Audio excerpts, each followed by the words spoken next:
নমস্কার, আমি নবনীতা। আমার সঙ্গে আরও একটা নতুন ব্লগে তোমাদেরকে সবাইকে স্বাগত। তো দেখো, শান্তিনিকেতনে পৌঁছে তো গেলাম।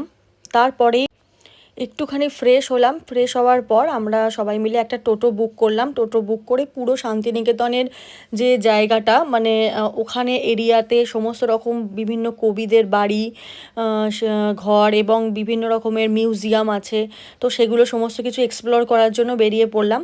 তো দেখো, এখানে ঋষি অরবিন্দের যে বাড়ি ছিল এবং সবথেকে পুরনো দেখো এই বটবৃক্ষটা ছিল। প্রতীচি বলে একটা বাড়ি ছিল, যেগুলো এখন মানে গভর্নমেন্টেরই আন্ডারে। এটা ছিল প্রার্থনা ঘর।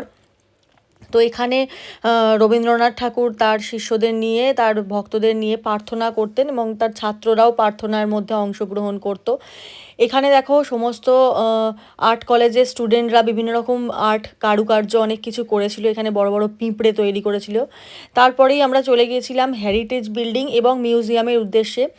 তো এখানে হচ্ছে হেরিটেজ বিল্ডিংটা তখন বন্ধ ছিল, তো বাইরে থেকে আমরা পুরো হেরিটেজ বিল্ডিংটা ভালো মতো দেখেছি। ভেতরে ছিল আসবাবপত্র, তো আর কিছু ছিল না।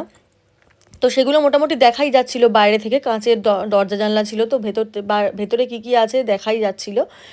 আর মিউজিয়ামটা পুরোটা আমরা দেখেছি। মিউজিয়ামটা অনেক রকমের জিনিসপত্র ছিল, যেগুলো রবীন্দ্রনাথ ঠাকুর উপহার পেয়েছেন বিভিন্ন দেশ থেকে।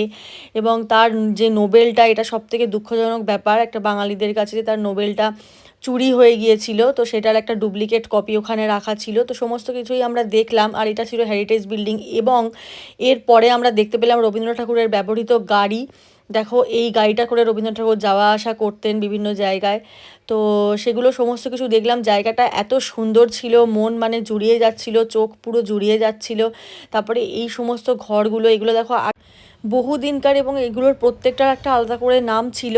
তো কিছু কিছু জায়গায় সেইগুলো আমরা দেখছিলাম এবং এত সুন্দর লাগছিল গাছপালাগুলো দিয়ে বাড়িটা ঘেরা।